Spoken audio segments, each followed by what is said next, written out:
नमस्कार दोस्तों, मेरा नाम है अरुण। स्वागत है आप सभी का अरुण जी टेक्निकल में। दोस्तों, आज के इस वीडियो में मैं आपके साथ शेयर करूंगा कि वो कौन से ऐसे पॉइंट्स हैं जो भारत सरकार ने इम्प्लीमेंट किए हैं गवर्नमेंट जॉब्स निकालने के बाद जो वैकेंसी निकलती है उसमें भर्ती करने के लिए। दोस्तों, बने रहिए हमारे साथ और हमारे वीडियो को लाइक और सब्सक्राइब जरूर करें। तो सबसे पहले बात आती है एनआरए की। क्या है एनआरए? तो दोस्तों, एनआरए का फुल फॉर्म होता है नेशनल रिक्रूटमेंट एजेंसी।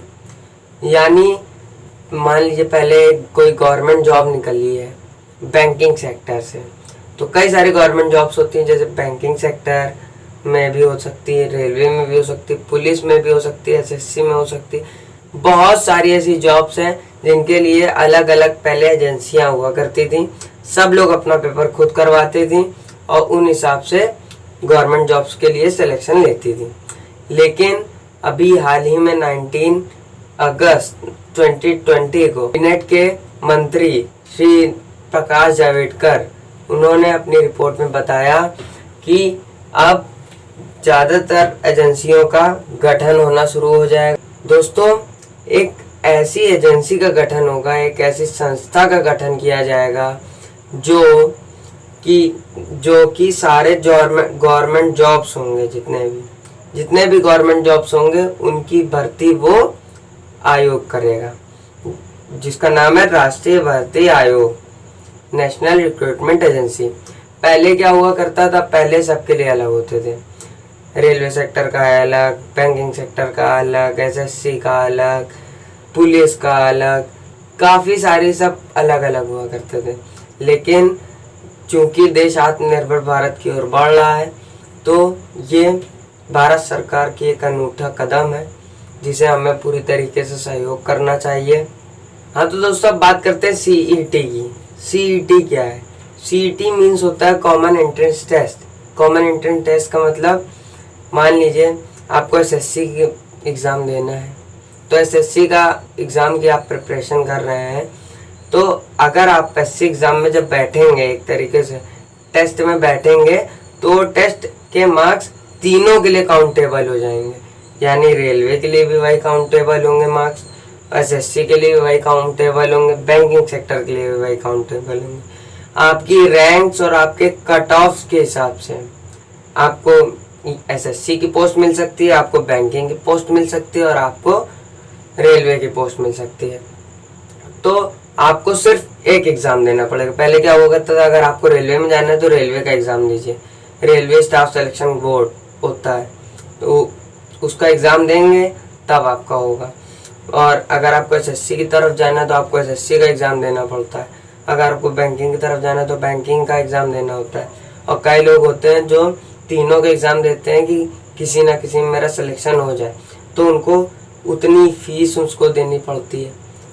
आप एसएससी वाली एजेंसी को भी फीस दीजिए उतनी, आप बैंकिंग सेक्टर वाले को भी उतनी फीस दीजिए, और आप फिर रेलवे वाले को भी उतनी फीस दीजिए। इसलिए फ़ीस भी ज़्यादा हो जाती थी। और कई बार ऐसा होता था कि सेम डेट पर पेपर पड़ गया है, तो कई सारे परीक्षार्थी ऐसे होते थे जिनको छोड़ना पड़ जाता था। तो अब नेशनल रिक्रूटमेंट एजेंसी स्टार्ट कर दी जाएगी इसी साल से, और फिर उसके बाद सीईटी भी स्टार्ट हो जाएगी, यानी कॉमन एंट्रेंस टेस्ट स्टार्ट की जाएगी। जो सीईटी के मार्क्स हैं वो आपके अगले 3 साल तक मायने रखेंगे, कि 3 साल तक वो आप मान लीजिए आपके 900 में से 750 आ गए, आउट ऑफ 900 यू गॉट 750। तो जो 750 मार्क्स होंगे वो अगले 3 साल तक काउंटेबल होंगे। मान लीजिए किसी साल आपका मान सकते हैं पहले साल 750 कट ऑफ नहीं गया, तो आपको वहाँ जॉब नहीं लगी, तो आपकी एक लेकिन मेरिट लिस्ट तैयार कर दी जाएगी कि आपके 750 हैं। अब नेक्स्ट ईयर मान लीजिए 750 से नीचे का कट ऑफ आ जाता है, तो उसमें आपको भी सेलेक्ट कर लिया जाएगा। इसके बाद हम लोग डिस्कस करेंगे कि इसके बाद क्या क्या परिवर्तन होंगे। तो जो सबसे पहला परिवर्तन ये होगा कि बच्चों को कई जगह सेंटर्स पड़ जाते थे उनके, तो उनको हर एक जगह जाना पड़ता, जिससे उनकी फीस भी ज़्यादा लगती थी, समय भी जाता था। और फिर उसके बाद वो सारी एजेंसियों को शुल्क देती थी, वो एक्स्ट्रा लग जाता था। तो ऐसे कई सारी चीज़ें हैं जो फ़ायदे में हैं और कई सारी चीज़ें हैं जो स्टूडेंट्स को डायरेक्टली अफेक्ट करेंगी।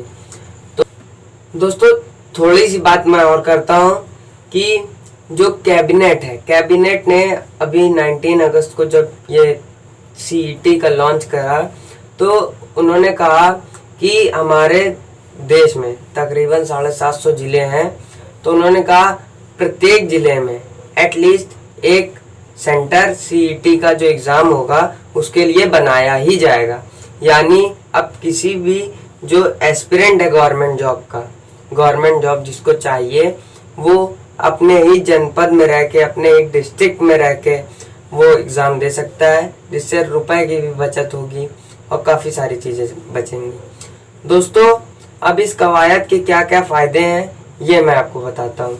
दोस्तों सबसे बड़ा फ़ायदा ये है कि परीक्षाएं के दिन एक पड़ जाने पर कई सारे परीक्षार्थियों को कोई ना कोई एक परीक्षा छोड़नी पड़ती थी। मान लीजिए आपने रेलवे का फॉर्म भरा है और बैंकिंग का फॉर्म भरा है, दोनों की डेट सेम आ गई तो आपको छोड़ना पड़ जाता था, जो अब नहीं होगा क्योंकि अब एक ही एग्ज़ाम होगा।